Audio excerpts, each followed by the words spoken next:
Hello and welcome to the Deep 3 podcast. This is your host, Matt, joined as always by Sam, Kevin, and John. How's it going, boys? That's good. That is some lackluster hype, boys, especially you, Sam. I'm looking at you.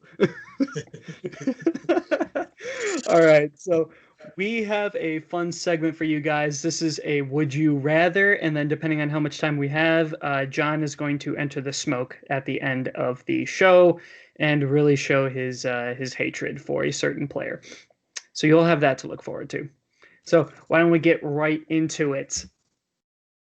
Gentlemen, John, would you rather be the Philadelphia team or the Celtics? The 76ers or the Celtics? How are you feeling? The 76ers. I would rather be the Philadelphia 76ers. I'm putting this out into the world.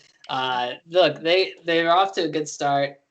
Joel Embiid looking pretty good. Ben Simmons is Ben Simmons. Nothing has changed about him in 4 years, but he's still great defensively. And guess what? They got Seth Curry averaging like 20 points a game or some shit right now. He has been awesome for them. He solved the exact problem that they have had on this roster, which is just a lack of shooting. Now they got shooters. Like, this team is actually like looking really solid. Like, they still have the weird games, but everyone has weird games in this fucked up early season. So I'm like, I really like the Sixers. Of course, it all rides on like, will Joel Embiid be healthy in the playoffs? But they're like a legit threat. They're like one of those 4 teams in the East that I actually think is like a real threat to like be a title team, in the title to lose to the Lakers. What a weird thing to say that Seth Curry solved somebody's problems. Who would have thought? Kevin? I actually completely agree with John. I think the 76ers did everything they needed to do to improve their team and make themselves to be maybe even a top 3 seed. Seth Curry's looking great. Ben Simmons is looking great. Tobias Harris really found his role now. Looking great. Loving. I'm a Tobias Harris hype man, but I think last year especially he looked a little overpaid for what he was doing. And that's a hard take for last year. But this year I think he found a spot. I think Shake Milton too, as your kind of 6-man guy, is a weird fit that works really well. You know what I mean? Like, I don't think many people would choose Shake Milton, but he's looking good. That I'm impressed with the team. I think they're gonna keep rolling as long as Embiid's healthy. All right, and Sam?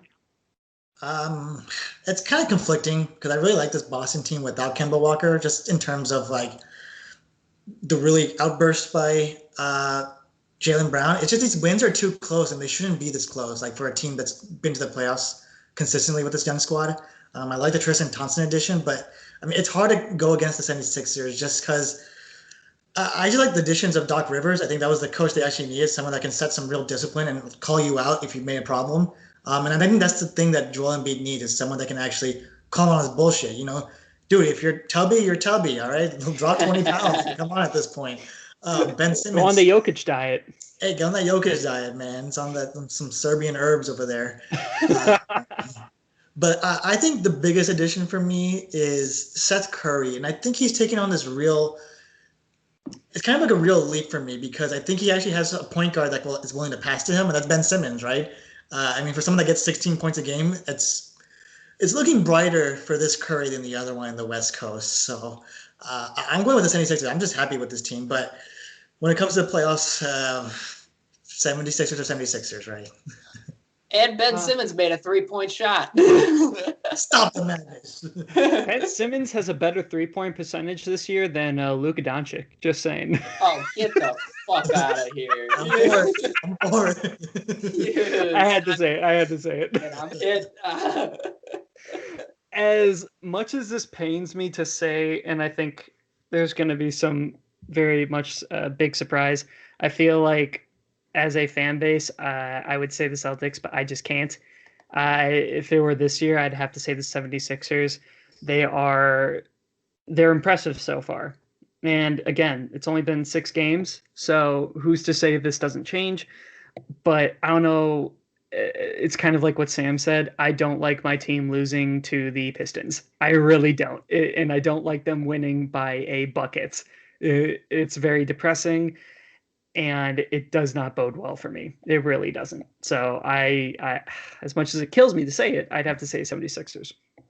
So speaking of killing me, Cavs or the Knicks, John? Wow. And I'm saying for this year. Be specific. Yeah. I'm Sexland, baby. We're going with the Cavs. Garland. Okay, Colin Sexton. I don't know if he's a point guard, but he's actually been like a very efficient and like quality scorer, which is cool. Darius Garland has been significantly better than the garbage that he was like last year, and Kevin Love hasn't even been playing for them really. He's probably going to get traded for something at some point, I imagine. And Larry Nance, the motherfucking GOAT. Larry Nance rules. Larry Nance is what that one Plumlee brother thought he was. Like that he's actually like a triple double threat. He's a smart player. I like him a lot. And Andre Drummond has not been a total disaster. That's fair. Andre Drummond, I guess, yeah. Andre Drummond is a fantasy star. Let's just put it that way. His stats bode well for anybody who has them. Kevin? I don't like this question, but I gotta go. I agree with John. Sexland is great, even though a funny name for the two of them. I never would have thought I would have talked about Darius Garland or Colin Sexton in a positive manner whatsoever. But here I am, and they're letting Andre Drummond do exactly what Andre Drummond does, which is get rebounds and make the easiest twos you can possibly make as a big man. So they're playing to their strengths, I guess. So I gotta give it to them. If they keep doing it, they're gonna at least be above average. I hate to say it, but yeah, I gotta go with Cavs. Sam? What are we talking about, baby? The New York Knicks. What are we doing here, gentlemen? It's the New York Knicks is the one that has the highest future potential. The Cleveland Cavaliers put up the most empty stats out of anyone. One guy averages 5 assists. That is maddening. This is no different than the Celtics. So the Celtics get W's at least. The Knicks, sure, they're a laughingstock of the entire NBA for the past ever. Yep. Patrick Ewing got there. It took a rigged draft for them to actually be relevant. There's a lot of hope in this team. And it's not just Julius Randle. The thing I'm hyped on is the young bloods. And it's not Frank Ntilikina. I can tell you that for sure. RJ Barrett looking phenomenal. And it's a real shame because he's in that class of Zion and John Moran. So no one will ever look at him, in all honesty. And Obi Toppin along with that. The biggest shocker, Alec Burks being a somehow almost all-star talent out of nowhere, honestly. But the big thing is Tom Thibodeau. This guy's going to be a real shakeup. Kevin, don't give me that, okay? He got the Timberwolves to the playoffs. Let me know how the Timberwolves are doing right now, okay? All right, exactly. There's just a lot more future. And who doesn't want to come to New York, all right? The Knicks are going to be changing. Okay? I'm telling you, it's coming, all right?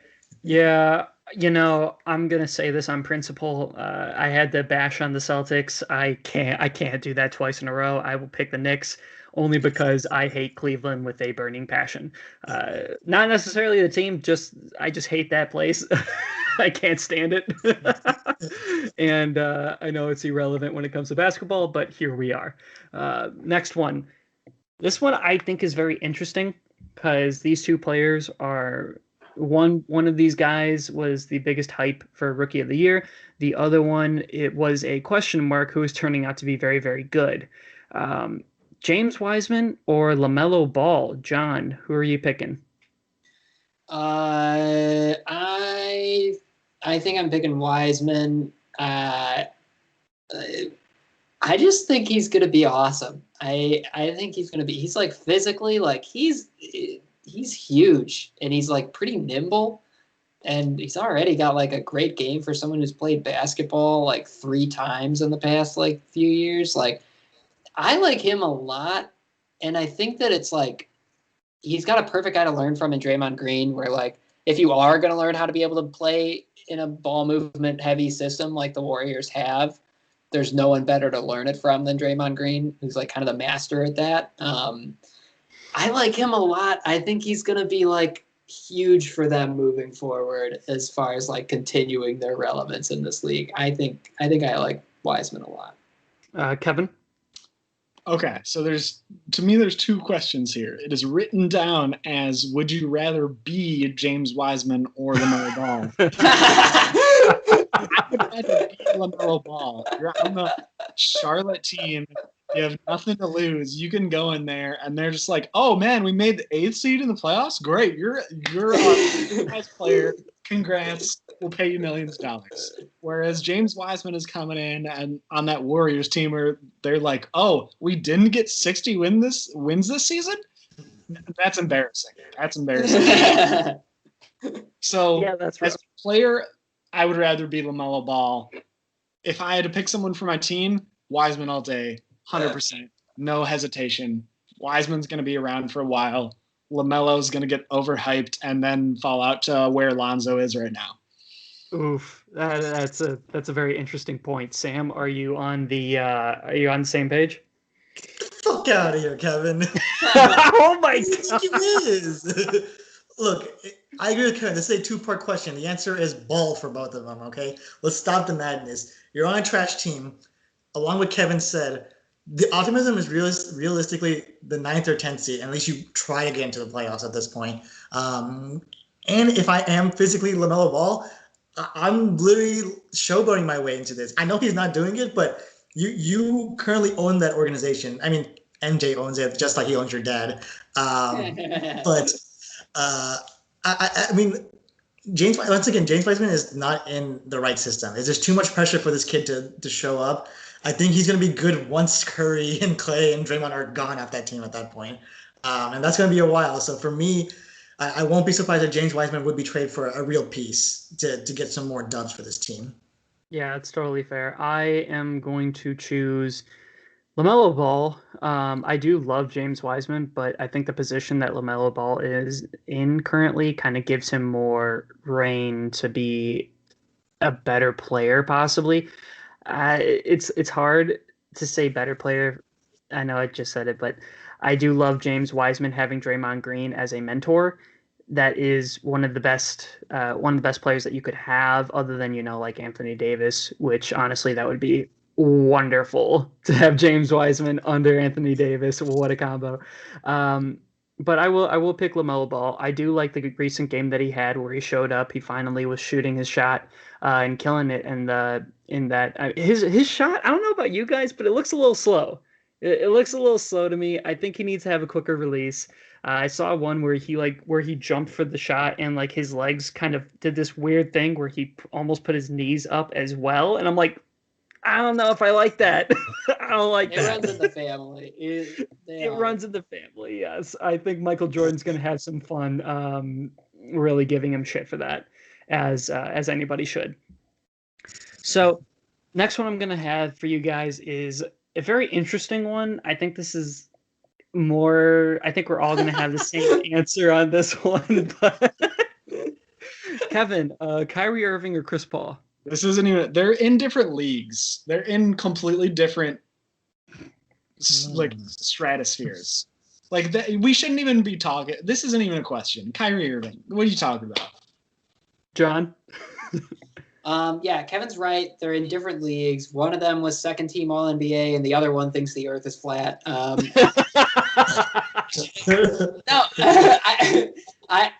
I would probably pick Kyrie. It's impossible not to when you see what he does night in, night out. He's incredible. There's no one like him in the league. He hits shots that I don't think anyone else in basketball can hit right now because it's just like crazy bullshit that he actually practices. If you want your team to be a fun little success story where all your young guys are going to get better and become smarter, then you should put Chris Paul on your team because Kyrie Irving is not good in that role. But Kyrie is definitely like the more exciting, interesting player. That's fair. Sam? It's tough because I don't really respect either that much, in all honesty. Um, and it comes from different perspectives. I don't think either could actually carry a team to the championship, not even close, not even to the finals, in all honesty. We've seen it happen. Kyrie went out when, let's be real, LeBron, you got the shot, but LeBron was the reason you got to the title. Otherwise, you're on a 30-win Cavs team for 2 or 3 straight years.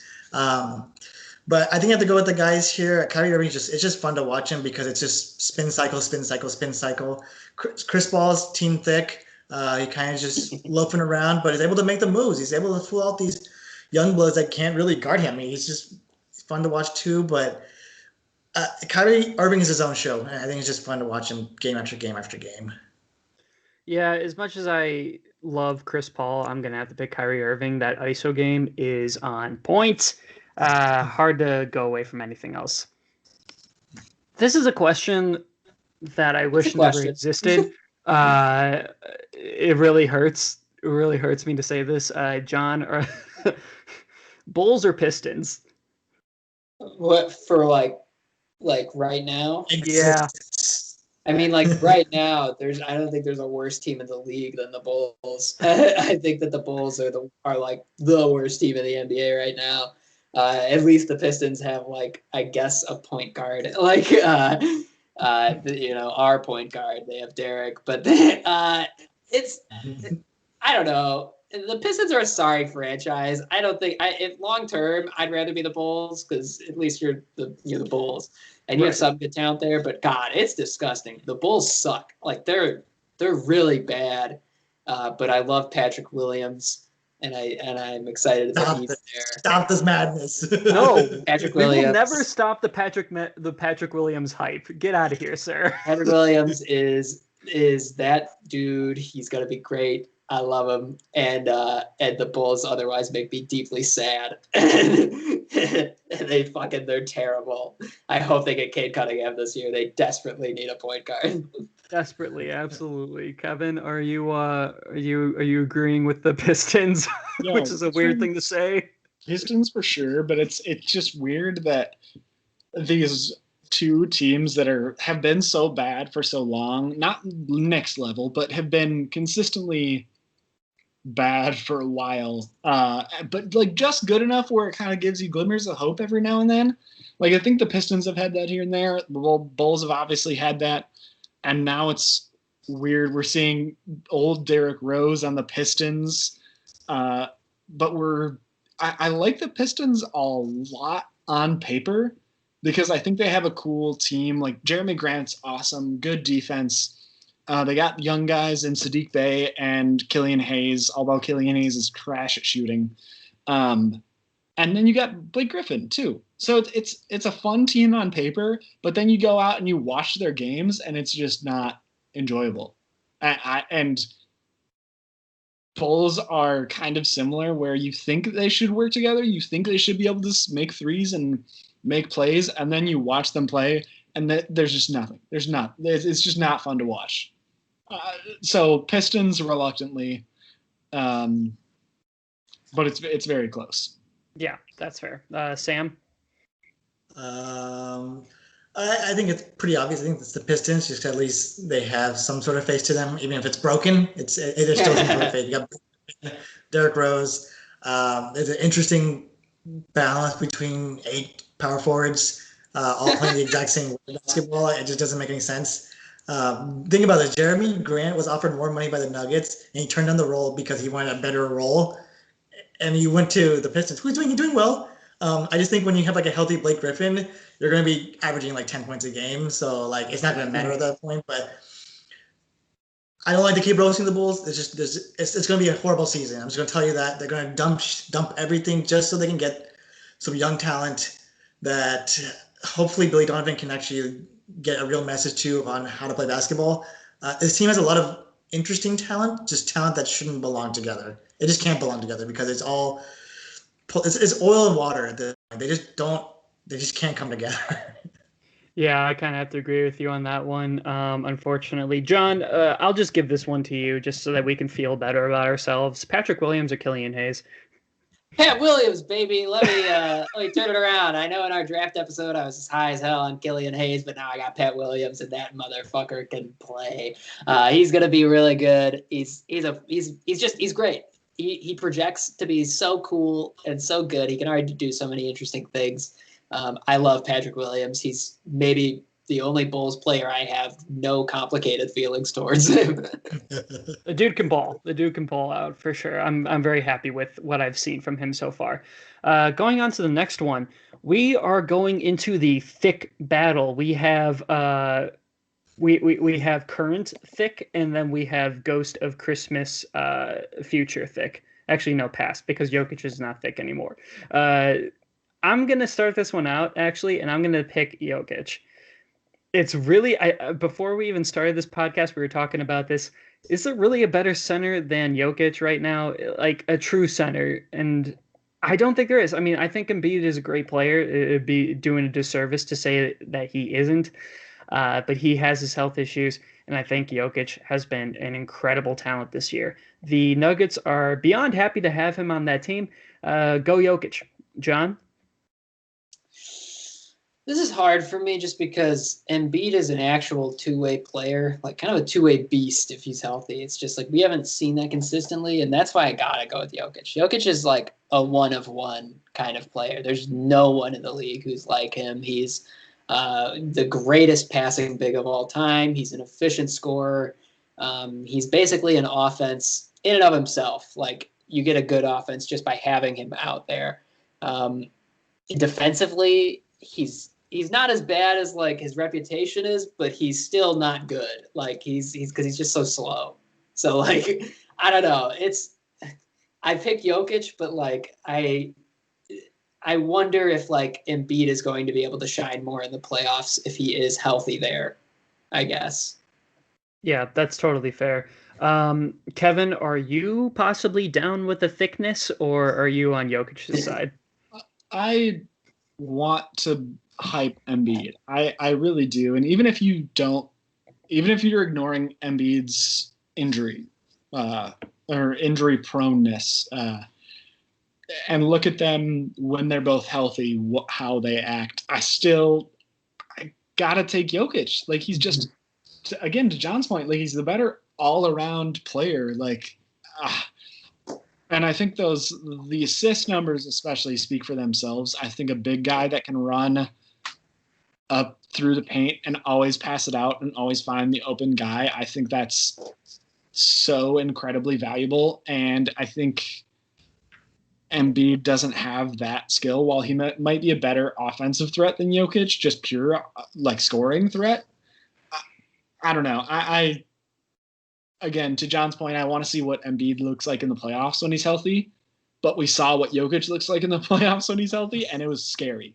That was absolutely scary to see how well he played at all times. So I got to go.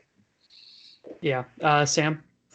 I'm kind of conflicted here. I think they're just like play styles are just completely different. Jokic does have more of the playmaking ability. Reminds me of a younger Marc Gasol with the Memphis Grizzlies. I think he's just obviously better talent at this point. The man is averaging a triple-double, which is impressive talent, but we're not getting dubs right now. And I think that should be a relevant discussion that the stats could be empty when you're only 1-4. I know it's super early, but I'm just saying for a team that's projected to be so high and still so much hype behind them, revolves around Jokic being your number one, Jamal being your support. I know it's a two-person team at that point, but if you're going to consider yourself the top dog of this team, you need to somehow get this thing going because 1-4 is not looking good, and that's going to keep adding and adding and adding. And Philly on the other side is the opposite, right? And I think we do have to agree that Joel Embiid does have a better overall team, that he has better support cast, so that's why he can take off some of the weight. But if I could go overall player, who would I pick? I think it has to go Jokic. I think Jokic does have the better skill set. It's very unique for a big man because no big man can have the eyes that he has behind his head. I mean, it's unreal how this guy plays. Absolutely. Next one we're going to go with, and this one's interesting and a little bit depressing. We're going to go with Pascal Siakam or Ben Simmons. Boys, I don't know about you. I have no idea what has been going on with Siakam. I have no clue. He was hyped for a couple of years now. I think even after we thought that the Kawhi-less Toronto Raptors was going to be bad, they ended up being pretty solid, and now it just looks like a trash shoot. I'm going to go with Ben Simmons. As much as we like to shit on his shooting, the dude, he at least is awesome at what he can do. That much we can definitely say. He may not be a good shooter. I mean, can we even say that? Because he doesn't even fucking shoot to begin with. But what he does do, he does it extremely well. John? Yeah, it depends, I guess, on like what situation you're putting them in. I think what we learned is that Pascal Siakam just can't be a number one option. You can't run your offense through Pascal Siakam, is what we're seeing right now, at least at the moment, and in the bubble as well. I got to go with Ben Simmons. I think that like his weaknesses are well known and well discussed, but his strengths are really strong. And I think he's the kind of guy that like you could actually kind of build a team around Ben Simmons and what he does well, and like produce like a good winning squad. Where like with Pascal Siakam, like he's the kind of guy who he should be like your second or third option, I think is what we're learning. Where like Ben Simmons, it's also true of that, but like Ben Simmons can kind of run your whole offense. I feel like he can kind of like, and your defense, like he can. I think you got to just take Ben. He's kind of like the captain. He can be like a really good captain of the team. He's a good floor general, if anything. Kevin? I agree wholeheartedly. I think if you would have asked me this question a year ago, I would have had blind loyalty to Spicy P.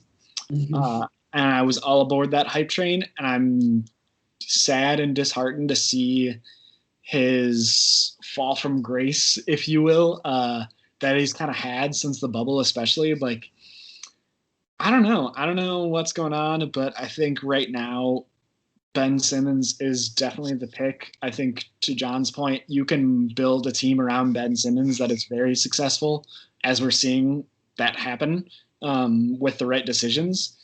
Whereas I don't know if you can do that with Siakam, especially as is. I think he really needs to figure out what's going on and get through that mental block that it seems like he's having. I don't know. Yeah, that's fair. Sam? I think we have to pick Ben Simmons. I mean, it's a real shame how much hype we built around Pascal. We did feel like, as being the second man, we thought that he's going to be taking over. He did definitely backtrack. He was suspended by his own team for one game because he did leave the game too early after fouling out, which is kind of interesting. I wonder if there's any internal issues going on in Toronto. The guy got the bag. I mean, not sure what the issue is. I mean, it doesn't sound good if you're Pascal Siakam, if you knowing that Fred VanVleet is the best player on your team. I'm just saying, like, I think we all like FVV here, but it's supposed to be Pascal's team. Spicy P turned to Spicy Poblano, which means absolutely Mayo the spot. It's a real shame. I think he can do a lot better, but Ben Simmons has been pretty good since day one. I think he was already pretty mature to play NBA basketball, and I can see him be even better as long as he's on a team where he can become the face. It may not be Philly. I think we're not seeing his true potential yet. I know this could be the Houston drama there. He could be a solid fit there. Even in Chicago, teams that are hopeless, bring in Ben Simmons and rebuild it. All right, trust the process. Trust the process, indeed. And we aren't talking about Embiid. Talking about Mr. Ben Simmons. So the next question that we have on here, I'm actually going to wait for the end of the episode to bring it up because John's got some smoke for it, I'm sure. So why don't we go into the Pelicans or the Hawks? I think we briefly talked about the Hawks in our last episode. So I know Sam is going to hype them up to no other. Why don't we start with you, man? Yeah, you know the answer. The Atlanta Hawks here. Once again, a guaranteed, here it folks, guaranteed 4 seed minimum, okay? Will not be surprised if they're 3rd seed, okay? I just think that's how much. Stop it, Kevin. Stop your nonsense. The predictions have been ridiculous, okay? The Paul George hype, it's going away now, okay? It's going away now. But look, this team is like the ultimate youthful team that you would want. Trae Young, John Collins, DeAndre Hunter, Bogdanovich, Huerter, Reddish. Like, who else do you need at this point? We're waiting for Capella to really show up, and he's been playing pretty well with the pick and roll, averaging a double-double at this point too. Wait till Gallinari comes in, and I think Rondo could be an actual good fit in terms of developing a facilitating Trae Young. The man is averaging 8 assists already, which is a good sign. All right, it could be Russell Westbrook stats where we're stat padding, but I think he has the right support cast compared to that OKC team where Westbrook won the title at this point. So this team just looks good. I think it's fun to watch too. So I'm glad this somehow all worked together because I thought at some point I was just like, I just don't feel like Trae Young's ever going to pass the ball. And the man's averaging 28 points, so he's still not passing enough. But I'm liking this team. This team has a bright, bright future. Fair enough, Kevin. I saw some heat coming from your ears. What you got?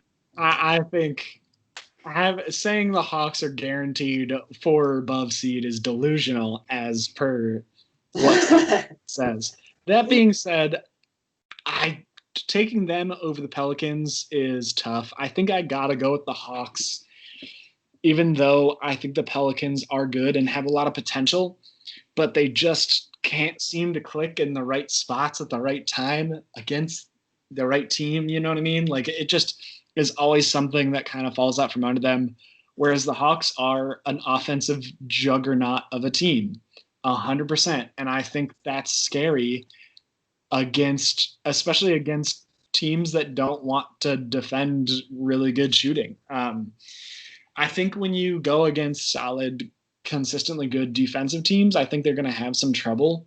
But I think overall, I'll take Hawks. Fair enough. John? I want my take to age well, so I'm going to pick the Pelicans. I think the Hawks are like definitely fun, and they get to be in the Eastern Conference, so that's good for them. They can't defend for shit. They're gonna, if they are ever having a bad shooting night, like, it's gonna be a disaster for them. It'll be like 170 to 80, like, because they can't defend shit. The Hawks are cool, but the Pelicans, I think, are a team kind of searching for an identity and is going to hit its groove as the season goes on. I think Zion especially is still just figuring shit out. I'm going to remain on the Zion hype train.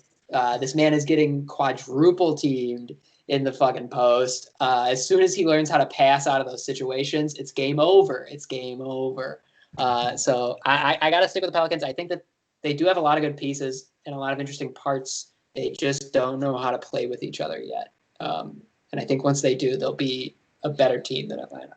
Yeah, I'm going to pick the Pelicans too. And it's only because I think the future of the Pelicans looks a lot brighter than the future of the Hawks. Sam, I know you are a huge Trae Young stan, and I love Trae Young as a player, and I think he's going to only get better. However, I think the Pelicans have the bright future talent, and the Hawks are running on the old side with Mr. Gallo and Bogdanovich. So I actually legally cannot speak kindly about Trae Young as a Luka Doncic thing. So I would actually, I believe there's a hefty fine if I do so. Hey, that's fine, man. That's your prerogative. We'll go to the next one. The Nets or Bucks long term. I got to go with the Nets on this, and the only reason is because I love their bench is pretty deep.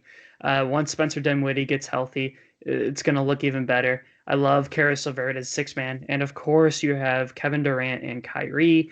Who knows who else like is going to be attracted to that team? I think when you have Kevin Durant and Kyrie on your team, people are probably going to want to play with them. So I've got the Nets long term. As much as I love Giannis, the Bucks have been a little iffy as far as their management goes. They were able to secure Giannis, but I don't know if they're going to be able to do it full time. So, John? Long term, I don't know. I guess it depends on what we're saying long term means. I don't even know if you can like count on Kevin Durant or Kyrie to like stay there even as long as like like we don't even know if they'll sign an extension there yet. Like, I think that the Nets definitely have a higher ceiling than the Bucks do because the Bucks are, I don't know, like if the Bucks can get rid, like not re-sign Drew Holiday and turn that contract into like someone actually like good and an all-star level talent, versus like Drew, who's like a just below all-star level talent. Like, I don't know. I feel like their ceiling is just like not quite there, especially with Giannis as he is currently. So I guess I'll say the Nets, but it's really hard to call. Giannis is at the beginning of a long extension, so a lot can change. But I think I'll say the Nets just for their ceiling right now. That's fair. Kevin? I kind of agree with John. I think Bucks, if the Bucks can get that one more piece, I think they still need that other piece that fits well with Middleton and Giannis. I don't know if Drew Holiday is that piece. He's looking good, but he's not looking great. I still am so bitter that they let go of Brogdon. I think would have been a great fit still. I think if they can attract one other piece, that would really push them over the edge, and I think they could hold on to that for a while. But the Nets are scary, and I think the biggest argument for them, Matt, that you made is attracting that talent. And if they can attract more people to come or to just stay, to have that Dinwiddie, that Jared Allen, those guys stay, then I think they're in a pretty good place long term. And I think Steve Nash is kind of has some big long term plays going on in his head. He's playing 3D chess right now. So I think I'm hoping we'll see this team develop into something great too.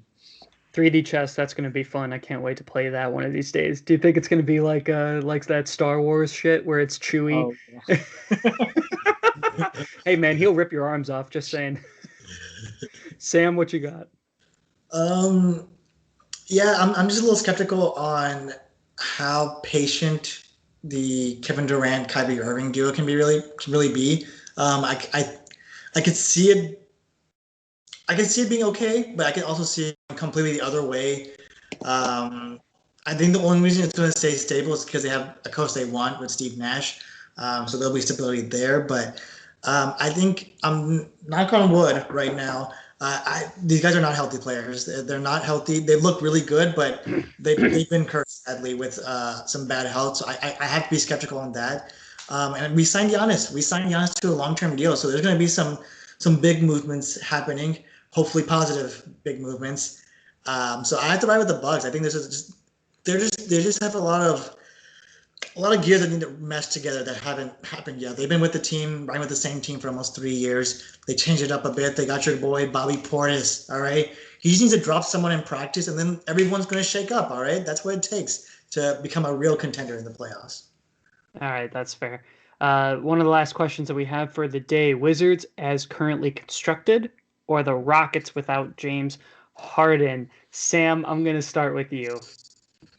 Oh man, this is bad because I think we all said we had some strong optimism about this Washington Wizards team. Mm-hmm. And the only two things that are optimistic are Bradley Beal and Russell Westbrook. Nothing else is going well. You gave Davis Bertans the bag. He's averaging 10 points a game. Like, what does that tell you when your management really has no idea? I mean, this guy came from baseball, I believe, or football. He came from football and started paying these players. So it doesn't work like that, in my opinion. Your fifth best player is Raul Neto, and Kevin, the only reason you knew him was because of 2K, because he was our 10th man on the bench at that point. So I think we can almost all agree. I can't answer for everyone. It's almost the Houston Rockets at this point. I mean, it would have been fun to see them, right from the get-go with everyone healthy and back. Obviously, we didn't get that. But James Harden, I mean, for only playing the three out of 4 games, 37 points, a little scary right there, right? He's showing that, send me to the clubs, I'm going to drop 40. 40K, I mean cash, okay? Not 20 points a night. We agree that John Wall's been balling out. Christian Wood being actually a solid offensive threat. And we all know that the identity of the Rockets is play offense only. Defense, we can figure that out eventually.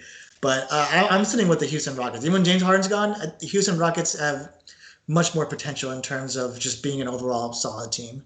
That's fair. Kevin? Sam hit it on the head. I think I was hyping up the Wizards, especially. I was really hyping up that Russ and Beal combo. I thought that was going to be the 1-2 punch for the Wizards to finally be talked about at all, and it just didn't happen so far. It's really looking disappointing for that entire organization. I would take Rockets all day. Christian Wood is exceeding all of our expectations except John's, because John was like, Christian Wood is going to be the next coming of Jesus Christ. And I was right. Not far. And John Wall, if he keeps it up and stays healthy, is unbelievable. So yeah, I think I take Rockets over Wizards as is. Yeah, John? Okay, even keeping in mind that the Wizards did win tonight over the Nets by 1 point, I think it's time that we all just accept collectively that Russell Westbrook does not play winning basketball. Russell Westbrook started the season with 3 straight triple doubles and 3 straight losses. The dude is just like, I was even someone who was like, Russ is a better player than John Wall has ever been, and now I'm like, I don't know. I don't know if I actually might rather have John Wall right now, because Russ just like takes your team and he just says, we're playing Russ ball now, whether it works or not. And like, it's just like at some point you'd think he'd make adjustments to his game. You'd think that he would notice it's not working, and he just doesn't. He's like, I'm just going to continue doing what I do every night, whether it works or not, even when it mostly doesn't.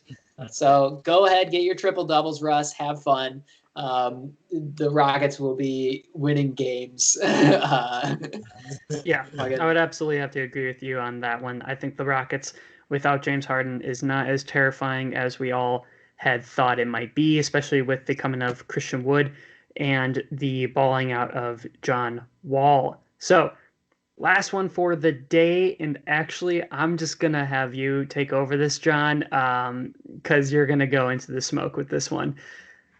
Why don't you give us your fun little opinion on Kelly Oubre? Kelly Oubre, more like Kelly. Oh boy, this guy's pretty bad at basketball. Kelly sucks. He's terrible. He's legitimately really, really bad right now.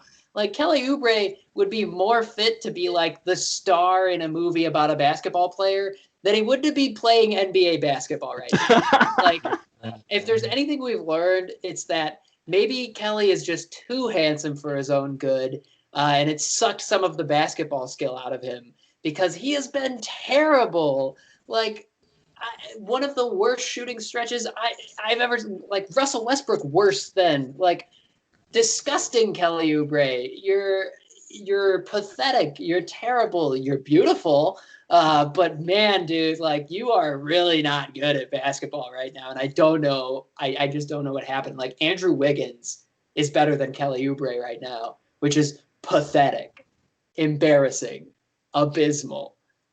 Kelly, get it together. Get it together. You were not worth the luxury tax that the owners are paying for you this year. It's terrible. Terrible. It's rough to say the least. I think John nailed it on the head personally. I think we all have our opinions on Kelly Oubre, but you know what? He's not doing so well.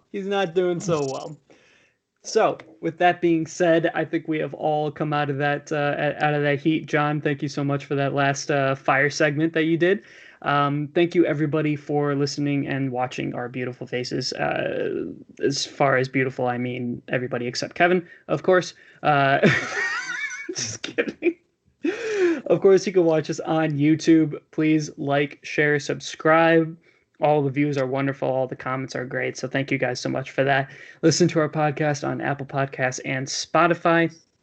Every single download matters, so thank you guys so much for that. And again, if you want the fire memes from Mr. O'Brien over here, follow us on Instagram. And if you want the heat from Twitter, you can go ahead and follow us there as well. John can post constantly on that with no hold bar, and he loves it, to say the least. So thank you guys so much for listening and watching us. Have a great rest of your night. Enjoy the basketball. Peace.